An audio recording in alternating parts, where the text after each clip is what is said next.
Man, what is happening, my YouTube family? Of course, it is your boy B New. I'm coming at you on this Monday. And first and foremost, as always, want to send out positive vibrations and blessings to anybody who could be listening.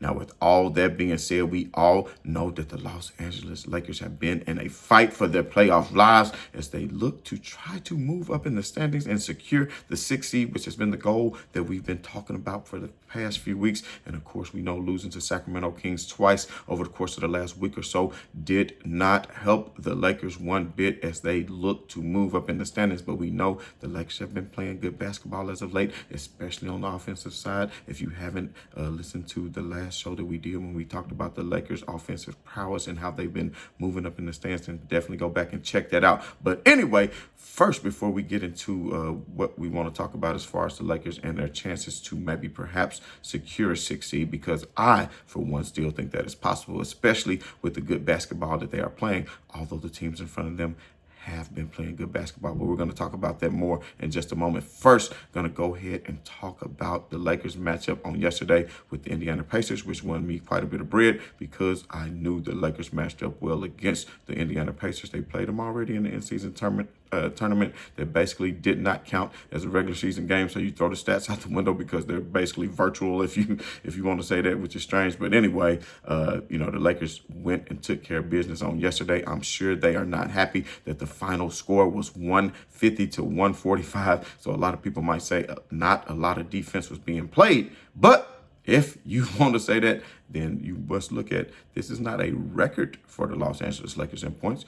This is them saying this is the first time that the Lakers have scored this many points since when? I think it was 1986. So if it was 1986 since they last scored that, where's that so-called defense of the 80s and 90s that everybody said that was so good? If they were able to score that much in a regulation game without going to overtime. So at the end of the day, offenses now swing the ball a lot more. You have a lot more skilled players on the perimeter. Back in the day, you might have only maybe one or two, maybe probably two at the most, but one skilled, really skilled deep shooter like the Bulls. They would have Steve Kerr. But then they had years where they had Paxson. They had years where they had Craig Hodges. You understand me? So there's always one sharp shooter. But if you notice, I'm sorry, I got to add a sidebar, but Michael Jordan always had probably one of the best sharp shooters in the league on his team. And he always had the best defensive players on his team, and a Scottie Pippen and or a Dennis Rodman. But also, not only that, he had a sharp shooter, like I said, Steve Kerr, the highest three-point percentage of all time. Enough said. I'm not going to get into sidebar. Let's stay focused. Lakers 150 to Pacers 145 on yesterday. The Lakers are 39-32. The first time since 2021 where they've been this many games over 500, which is saying something. We know we had the Westbrook year was a wash. We know we had years where LeBron and AD were injured most of the year in which they even missed the play-in. So, has not been a good past couple of years. Although, of course, the Lakers did win a championship. What was it? Just 3 or 4 short years ago down in the bubble. So we won't complain because there are a lot of teams out there who wish they had a championship. So many teams who has never even been to the final. So won't get into all that. But the Lakers looked good on yesterday, especially Anthony Davis went out and got you 36, 16, and 3. He was 15 out of 21 from the field at 71%, 1 out of 2 from 3. If you notice, that's 2 games in a row with LeBron James, where Anthony Davis has hit a 3. And I do apologize for not being there for the past few games. I know if you guys, especially frequent followers of my channel, there was some traveling I was doing, so I was not able to see some of those games. And I will not come back and do a video with having not watched the game and seen and giving you the full breakdown for myself. Plus, I've been hella busy, but now I'm back, so I just want to point that out. So anyway, LeBron James on yesterday had a great game as well. 26, 5, and 10. I won't say a great game. That was a decent game by LeBron standards. He was 8 out of 19 from the field, which is like only 42%. A un-LeBron James-like performance if you're talking about efficiency. But if you look at it, he blew so many bunnies in that first quarter, man. LeBron James missed so many layups right at the basket. Then got a couple of his little layups swatted by Miles Turner, who I think is the NBA leader in blocks, if I'm not mistaken. And I know a couple of years ago when I was so upset that Anthony Davis could not stay healthy, I really wanted the Lakers to trade for Miles Turner, Buddy Hield, and some more draft picks for Anthony Davis. But the way Anthony Davis has played this season, although the Lakers record do not reflect it, I think he is definitely the Lakers' future, because if he can stay healthy, defensively, he is by far, to me, one of the, at least say, top 3 centers in this league. If you talk about a Joel Embiid, who seems not to be able to stay healthy as well at times, and of course, Anthony Davis and Joel Embiid are 2 of probably the best centers in the league, although we've seen what Sabonis has been able to do to Anthony Davis as of late. But anyway, Anthony Davis, I think, is what he does for defense, the way he anchors the Lakers defense is far more important to what anybody else could do. And he's really the glue that holds the Lakers together, because LeBron can no longer continue to put, especially at his age, put a team on his back and carry them across the finish line throughout the regular season with the pace of what these regular season games are. He prides himself on staying in shape, but at the end of the day, that is a lot of wear and tear, and that is a lot of running up and down the court to try to lift your teammates if they're not scoring particularly well. But the Lakers on yesterday were, if you look at what they were doing behind the three-point line, they shot the ball pretty well. Austin Reeves, 25 points, 5 rebounds, 8 assists, 6 out of 13, 46%, 2 out of 5 from 3. But we must highlight that of Spencer Dinwiddie, 26, 2, and 5. He was 8 out of 11 from the field, 2 from 3. I think this is very important because it boosts Spencer's Dinwiddie's confidence, for one. For two, we don't know the status of Gabe Vincent, if he comes back, if he'll remain healthy or what. Gabe Vincent, some might say, is a better perimeter defender, but at the end of the day, if you don't have that traction, I would hate just to come throw somebody in the playoffs who hasn't been playing games to get revved up for the season and, of course, a playoff push, and that's where the Lakers are more than likely going to find themselves. But, with D'Angelo Russell having been out, Dinwiddie stepped up to the plate, and I say did his thing. I think his confidence was going, but see, that's the thing, Ham. You have to get into a flow. You have to be able to get some sort of, repetitiveness going within your game and say, this is my time on the court. This is what you're asking me to do. Like, you can't change people's roles from game to game. And that's one of his biggest downfalls. And I would say that's one of the downfalls of Vogel, but we won't go into that. But Hachimura, mediocre type game yesterday, only 9-5-1. Taurean Prince, hell of a game off the bench, 14-2, 6 out of 8 and 2 out of 3 from 3. But man, I gotta tell y'all what perplexed me, and Darvin Ham, I think, almost gave this game away, because Darvin Ham sat up here after the Lakers went on such a good run, and he played Anthony Davis and LeBron James really the majority, if not all, if I'm not mistaken, of the third quarter again. Puts this 19-point lead. I don't understand why he didn't sit one of them at the end, more towards the end of the third quarter, but then he starts the fourth quarter with basically a all-bench lineup, with no LeBron, no AD, so you didn't have one of your superstar players out there on the court to kind of weather the storm. Next thing you know, of course, Indiana went on a run, and Darvin Ham doesn't call a timeout until they get the lead from 19 down to 10. And next thing you know, now you want to do it. Well, now boom, your players coming in cold off the bench. They done set majority of the fourth quarter. Boom, boom, another 4 run. Now you look up, it's a 6-point game. Darvin Ham, what are you doing? I just don't understand. If you see that, as soon as they cut it from 19 to 14, I would have called a timeout. What you got to, what you holding on to him for? You up by this much, call a timeout, rally the troops, and get who you need to in the game and regulate.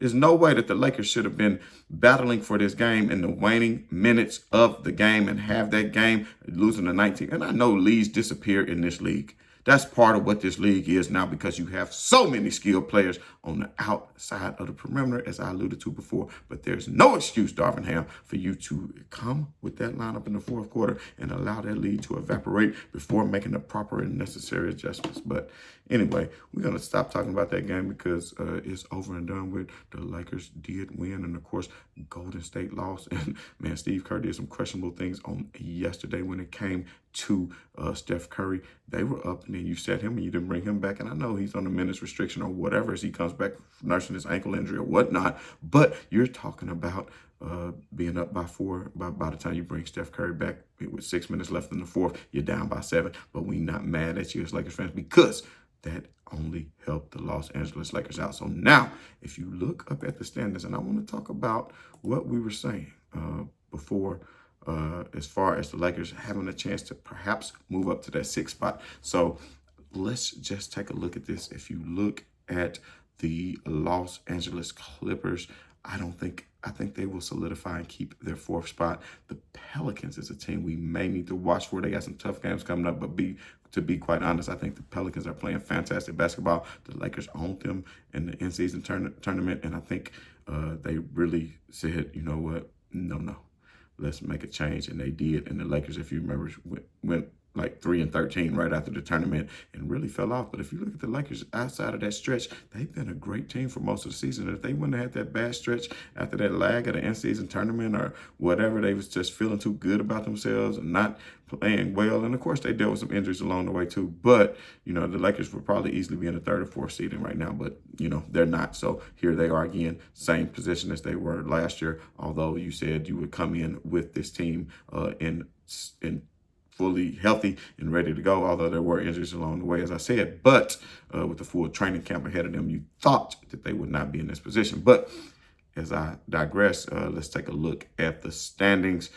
So the Suns, Phoenix Suns, like I said, Pelicans 44-27. Don't want to, you know, I think they will maintain that. The Suns, I think the Suns, Kings, and the Mavericks, I think all three of those teams could be prime for the taking as far as the Lakers getting that 6th seed, or at least for the Lakers to get into the 7th or 8th seed. That way they would only have to play one game versus playing two games, because if they end up at that 9th or 10th seed, they would have to play two games. So you talk about the Suns, 42-29. Kings 41-29, Mavericks 41-29, and of course the Lakers 39-32. Had they only beat those Kings twice that last time, then you would be talking about vice versa, and the Lakers would be right there. But that wasn't the case, so no need to cry over spilled milk. But that's something that the Lakers have to think about, because if you take a look, and if you look right now at the playoff picture, if you were to go to the West, you would see if things stop the way that they were now, it would be the Lakers against the Warriors, 9th against 10, to play the loser of the 7th and 8th Mavericks and Kings. If I had to take a guess, the Kings, I think, would win that, move up into the 7th seed, and I think that the Mavericks would go on to take on the Lakers, who would probably beat the Warriors, and the Warriors, and then the Lakers would have to beat the Mavericks to secure their playoff spot. They would have to win two games, and one of those would be on the road. So, you know, they would have to go into Dallas and take that game, or, Lord forbid, the Kings, because I don't think that's something that the Lakers would want to do, quite personally, especially the way the Kings swept them and owned them this year, and the way that Sabonis owned Anthony Davis. But maybe that's something that the Lakers need to spark them up. You go in and you beat a Kings team, it's going to boost your confidence, and then you make that playoff run. But I'm telling you right now, that is not something that the Lakers want to do. I won't even focus on the East right now. We'll do that as we lead closer into the season. But anyway, let's talk about the Suns schedule really quickly. The Phoenix Suns, if you look at the remainder of their schedule, the Suns, they beat the Spurs. They got the Spurs again. So you might have been thinking, oh man, the Suns aren't going to lose. Well, the Suns have a pretty tough schedule, and that's why I want to talk about them first, because after their next game, they're playing a 1-1 against the Spurs, but their next game is at the Nuggets, at the Thunder, at the Pelicans, Cavaliers, Timberwolves, Pelicans, Clippers, Kings, Wolves. All of those are losable games, by the way. So if you take a look at, the NBA standings and you say, they have 29 losses and the Lakers have 32 losses, if the Lakers go out and handle business, they may very well could move up past them. And let me go back and pull it up for you again. The Suns have to go to the Nuggets. That could be 30 losses. Thunder, 31 losses. Pelicans, loss number 32. Cavaliers at Suns, I'll give them that. So let's say loss 32. Timberwolves at Suns. No Karl Anthony Towns, let's keep loss at 32. Pelicans at Suns, I'll say that could be their 33rd loss.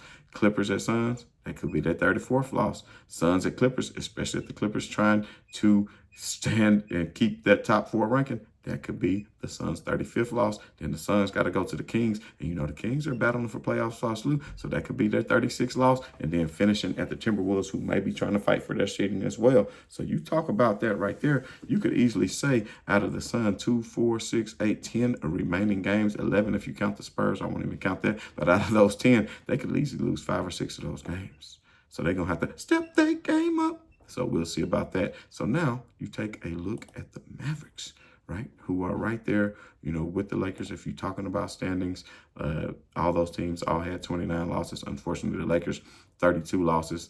And you go back and you take a look at the Mavericks schedule, then you can see that the Mavericks, they got a 1-1 against the Jazz. Not too bad, but then they got a 1-1, 2 games at the Kings. So that's good for Lakers anyway, because you don't want them to split. One of those teams needs to win both of those games. I would prefer, honestly, probably for the Kings, I would say to take those L's. But if they can beat the Mavericks, they can really knock the Mavericks, and the Lakers could really jump up over the Mavericks like that. And then that would put the Lakers in the 8th spot, only having to win 1 game. But they might have to play the Kings at that 7th seed to secure the 7th spot. And who knows, they might could win. But if they do lose, they would have another shot at the winner of the Mavericks against Warriors. And I keep saying Warriors, but lo and behold, the Houston Rockets are only 1 game out of that 10th spot. So you never know. And Draymond Green said he's not worried about no Houston Rockets, but we'll talk about that another time. So anyway, let's talk about the remaining schedule for the Mavericks. 1 more at the Jazz, 2 at the Kings, at the Rockets. That'll be important. The Rockets are fighting. Then they're at the Warriors. Then the Hawks are playing good basketball, fighting for their lives. In the East, they got the Hawks. Then Warriors at Mavericks. Warriors are going to go all out because they're fighting for their playoffs well, just like the Rockets. Again, they'll play the Rockets. Then they got an easy game against the Hornets. At the Heat, pretty tough. Finish off with the Pistons, easy game, but then at the Thunder. So if you look at all those games, those are pretty tough games. And they had 29 losses. So out of those 29 losses, I think the Mavericks will lose to the Kings twice. That's 31 losses. Maybe not lose to the Rockets. At Warriors, 32 losses. I think the Hawks will win. Warriors again, they might win that one. So let's say 32 losses. Let's say they split with the Warriors. Hornets, they win. Heat, they win. Pistons, they win. Lose against the Thunder. You might be looking at 33 losses for them too. So that means the Lakers will really have to win all of their games, considering that the Lakers already have 32 losses. And then, of course, we'll take a quick look at the New Orleans Pelicans. Pelicans been playing good ball as of late. Smacked the Heat the other night. Smacked the Pistons on yesterday. Now they have Thunder. They could lose that.